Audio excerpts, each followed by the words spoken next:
नमस्कार मेरा मान्यजनहरू स्वदेशमा रहनुहुने नेपालीहरू साथै विदेशमा हुने नेपाली मूलका सबै नेपालीहरू जहाँ हुनुहुन्छ सबै दाजुभाइ दिदीबहिनीहरुमा यो नेपालीहरुको महान दोस्रो चाड तिहारको दीपावलीको शुभकामना टक्राउन चाहन्छु। विशेषतः यो तिहारको समयमा आजभन्दा 36-37 वर्ष अगाडि गीत गाएको गीत मैले आज हजुरहरूलाई सुनाउने जमर्को गरिरहेको छु। यो बदलिँदो आकाश चलचित्रको मा राखिएको थियो र यो गीत देउसी धेरै प्रचलित भयो र अहिलेका भाइ बहिनीहरू कलाकार साथीहरू सबैले चाहिँ बिर्सिसके यो गीत कसले गीत गाएको हो, सायद मरिसक्यो कि सायद बाँचिरहेको छ कि को हो भन्ने थाहा थिएन होला। त्यसकारण आज मैले यही देउसी गीत गाउन गइरहेको छु र यो गीत संगीत सम्राट श्रद्धेय मेरा गुरु र मेरो दाइ गोपाल रञ्जन र म पूर्ण नेपाली हामी दुई भाइले गीत गाएका थियौं। त्यही गीत आज म हजुरहरू समक्ष यहाँ साजबाज केही नभए तापनि मैले यो खाली यो देउसी हजुरहरू माझ मैले सुनाउन गइरहेको छु। श्रोताहरू हेरिदिनुहोस्, सुनिदिनुहोस्। धन्यवाद।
बचाउँछु आहै भुलीमा बिर्से आहै रिस र रागा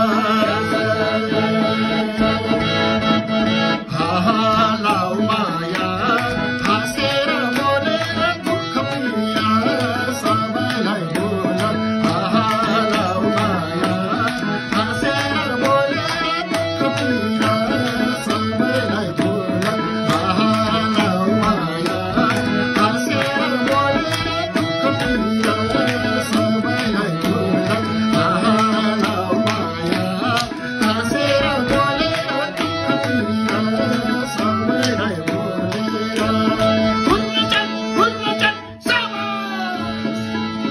यही कसरी टक्रायो हजुर।